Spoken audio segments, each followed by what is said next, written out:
Општините Василево, Босилово и Ново село пионери во воспоставувањето на меѓуопштинска соработка. Според доктор Билјана Цветановска-Гуговска, државен секретар во Министерството за локална самоуправа, меѓуопштинската соработка е важен сегмент за функционирањето на локалната самоуправа. Според неа, во Македонија има култура на градење на меѓуопштински врски. 62 општини во земјава имаат воспоставено меѓуопштинска соработка, што им овозможува заштеда од 12% од буџетот со кој располагаат. Морам да истакнам дека првиот пример за воспоставување на меѓуопштинска соработка доаѓа токму од овој регион. Станува збор за меѓуопштинска соработка воспоставена помеѓу општините Василево, Босилово и Ново село, кои што беа пионери во воспоставувањето на заедничка меѓуопштинска соработка, за која што ние и ги наградивме како прва пракса во Република Македонија.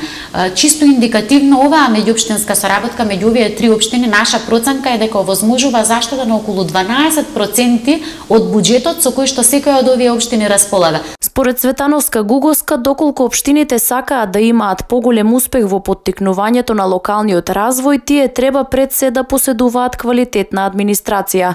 Освен тоа, важен фактор за македонските општини кои тие треба да го имаат предвид е политиката на вмрежување и на изнаоѓање партнерства. Значи, прв предуслов е општините да се фокусираат на доразвивање на квалитетни административни капацитети, но и политика на задржување на квалитетните административни капацитети, бидејќи во изминатиот период веќе се оформија одредени нивоа на капацитети во општините, кои што навистина би било жално доколку не се успее да се задржат или пак да се мотивираат за да продолжат да ја вршат работата онака квалитетно како што ја вршеа во минатиот период. Освен олеснетата размена на информации и комуникација, меѓуопштинската соработка им овозможува на општините и заштеда на финансиски средства.